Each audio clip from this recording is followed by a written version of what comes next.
नमस्कार, आप देख रहे हैं स्टार मीडिया 24 न्यूज और मैं हूं आपके साथ वर्षा। कोरोना वायरस इस बड़ी महामारी में समाज सेवी संगठनों द्वारा सेंट्रल किचन से प्रतिदिन 13,000 लोगों को बंटवाए जा रहे हैं साफ स्वच्छ भोजन। कोरोना वायरस को लेके वरिष्ठ पत्रकार मुकेश एंगल के साथ खास इंटरव्यू। कोरोना वायरस जो पूरे विश्व में फैला, अगर एक प्रकार से कहना चाहिए तो इसको धन्यवाद भी देना चाहिए, क्योंकि इसने पृथ्वी पर हर व्यक्ति की औकात बता दी है। कारण इस पृथ्वी के व्यक्ति अपने आप को सेवक बनने की बजाय अपने को स्वामी मानने लगे हैं, और स्वामी कभी कोई नहीं रह पाया है। डायनासोर युग भी था, वो भी ख़त्म हुआ। उसके बाद यूनान, ईरान की और जो इजिप्ट की सभ्यताएं थी वो भी ख़त्म हुई। सिकंदर जैसी की भी सभ्यताएं ख़त्म हुई, और ये बदलाव होता आया है। इसलिए एक चीज़ तो बहुत स्पष्ट कर दी है इस पूरे संकट ने कि व्यक्ति को अपनी सीमाओं को समझना चाहिए और अपनी हद में रहने का प्रयास करना चाहिए। आज देखिए करीब 1.5 माह से हर व्यक्ति अपनी हद में आ गया है, छोटा हो, बड़ा हो, मध्यम हो, अमीर हो, सबकी अपनी सीमाएं सुनिश्चित हो गई हैं। उसकी अपनी सोच सीमित हो गई है। शांत रहना, कम खाना, सीमित खाना, साधारण भोजन, साधारण रहन सहन, एक बात तो ये है। दूसरी बात, विशेष तौर पर इस संकट में जो कहा जा रहा है कि सबको अपने घरों में रहेंगे तभी ये चेन टूटेगी और कोरोना संकट से बचेंगे, लेकिन सबसे प्रमुख बात ये बिल्कुल सही है। लेकिन इसके विपरीत एक दूसरा भी पक्ष होता है कि जब ऐसे संकट आते हैं पूरे विश्व स्तर पर, तब सामाजिक संगठनों के लोग ही सामने आते हैं। 14वीं शताब्दी में पूरे विश्व में एक फ्लू फैला था। यूरोप सबसे ज़्यादा प्रभावित हुआ था, लाखों लोग मारे गए थे। 1920 के आसपास फिर स्पेनिश फ्लू फैला, आधा यूरोप साफ हो गया, 33% आबादी वहाँ की खत्म हो गई थी। सेकेंड वर्ल्ड वॉर में 1940 के बाद फिर ऐसी महामारी आई है, और ऐसे हर समय में, चाहे वो रेड क्रॉस हो, रेड क्रॉस 1920 के बाद से शुरू हुआ, और सामाजिक संगठनों के लोग ही सामने आते हैं। इसलिए मैं अगर मैं पंचवाक्य के रूप में कहूँ कि समाज सेवा का कोई लॉकडाउन नहीं होता है, और समाज सेवा हमेशा लोग अंदर रहेंगे तब सामाजिक कार्यकर्ता बाहर आते हैं और वो समाज के लिए कार्य करते हैं। और हमें अब ये तय करना होगा कि हम आने वाले समय में कोई भी संकट आता है समाज के ऊपर, इस राष्ट्र के ऊपर, तो उसमें हम समस्या का हिस्सा बनना चाहते हैं कि समाधान का हिस्सा बनना चाहते हैं। ये दो बहुत स्पष्ट बात है। आप बहुत सारी चीज़ों को गलत तरीके से और खुद गलत होकर समस्या क्रिएट कर सकते हैं, लेकिन उसके समाधान की कोशिश सामाजिक कार्यकर्ता करते हैं, और ये लगातार करते चले आ रहे हैं। और इसीलिए मैं फिर से एक बार कह रहा हूँ कि समाज सेवा का कोई लॉकडाउन नहीं होता है। इसलिए हम कोशिश ये करें कि हम समाज में समस्या का हिस्सा न बने, बल्कि समाधान का हिस्सा बनने का प्रयास करें। ये मेरा एक प्रमुख कहना है। और आज सबसे प्रमुख बात यह है कि 25 तारीख से हम देखते हैं कि अगर हमारे देश की स्तर की हम बात करें तो सरकारें कहती हैं कि हमारे पास इतना अनाज है कि 3 साल इस 136 करोड़ की आबादी को बैठा के खिलाया जा सकता है। लेकिन हम भी जानते हैं यहाँ पर भी जो भोजन बन रहा है वो प्रतिदिन 13,000 लोगों के लिए भोजन बनता है। लेकिन दोनों बातों में एक सबसे प्रमुख बात ये आती है कि हमारी सार्वजनिक वितरण प्रणाली क्या कहती है।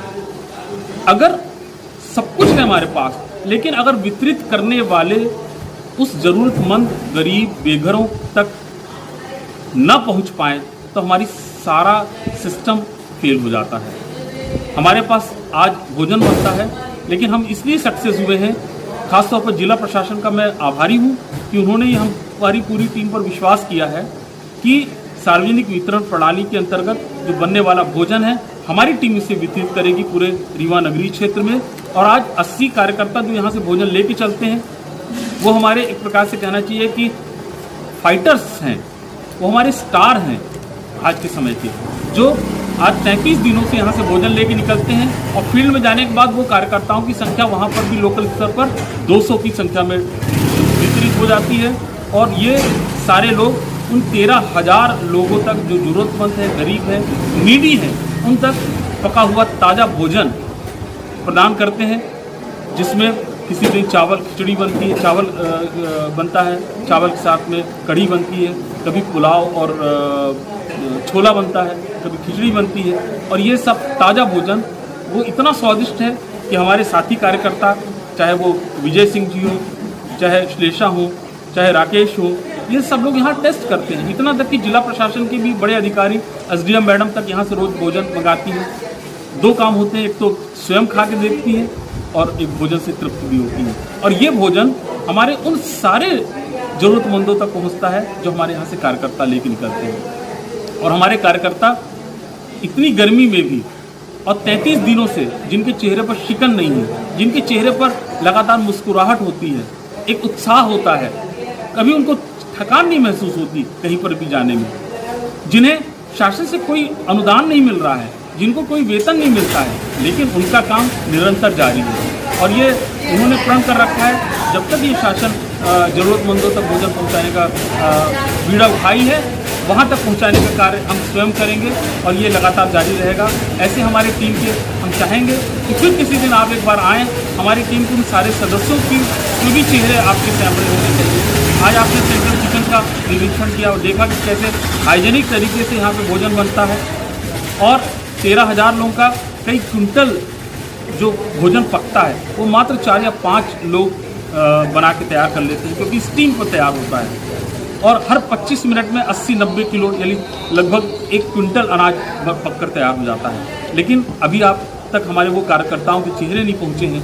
हम आपसे भी आग्रह करेंगे और आभारी रहेंगे कि आपने इस पूरे अभियान को कवरेज दिया है। लेकिन इसके साथ साथ में अगर हमारे आपके इस न्यूज़ चैनल में हमारे उन कार्यकर्ताओं की भी अगर चेहरे भविष्य में आते हैं तो हमें और ज़्यादा प्रसन्नता होगी, क्योंकि उन 80 या 200 लोगों का प्रतिनिधित्व के रूप में आपने मुझे कवर किया। लेकिन मेरा आपसे आग्रह है कि आप हमारे उस टीम को कवर करें। आपने मुझे अवसर दिया बोलने का, मैं आपके प्रति बहुत आभार व्यक्त करता हूँ। आपके न्यूज़ चैनल के प्रति मेरी बहुत हार्दिक शुभकामनाएँ हैं। इस महामारी में सर रीवा जनता के लिए 2 शब्द क्या कहना चाहेंगे आप? देखिए, महामारी में तो आप सभी को हमारे जो प्रधानमंत्री जो एक मैसेज दे रहे हैं कि घरों में रहकर ही हम चेन तोड़ सकते हैं, तभी कोरोना वायरस से हम बच पाएंगे, वो बिल्कुल सही है। और हमारे देश की जो प्राचीन सभ्यताएं रही हैं, हाथ जोड़कर प्रणाम करना, घरों में पहुंचते हैं तो घर में बड़े बुजुर्ग कहते थे चप्पल बाहर उतारो, जूते बाहर उतारो, हाथ पैर धोकर खाना खाओ, किचन को साफ सुथरा रखो, किचन में गंदे कपड़ों से प्रवेश मत करो।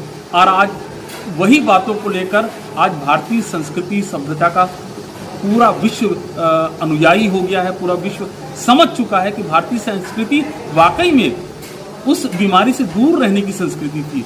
और रहा सवाल ये वायरस का, तो ऐसे तमाम पर्यावरण को लेकर जो प्रदूषण फैलता था, इसको लेकर भी हमारी भारतीय संस्कृति विश्व से बहुत आगे है।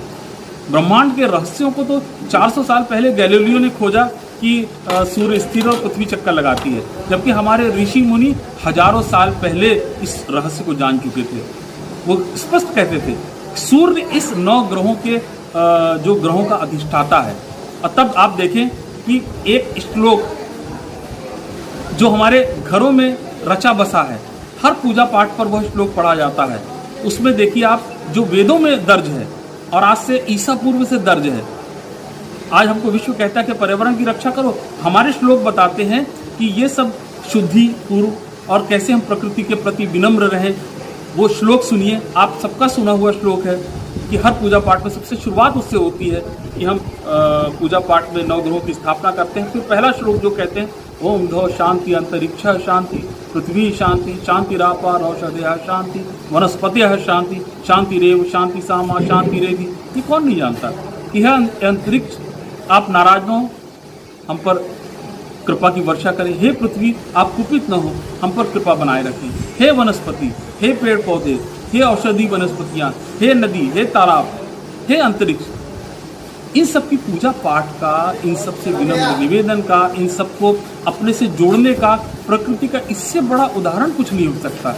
इसलिए ये समय है चिंतन का कि सब लोग घरों में रहें और चिंतन करें कि हम प्रकृति के साथ रहकर, इसके सेवक बनकर अपने आप को रखना चाहते हैं कि स्वामी बनकर अपने उस विध्वंस को पालना चाहते हैं।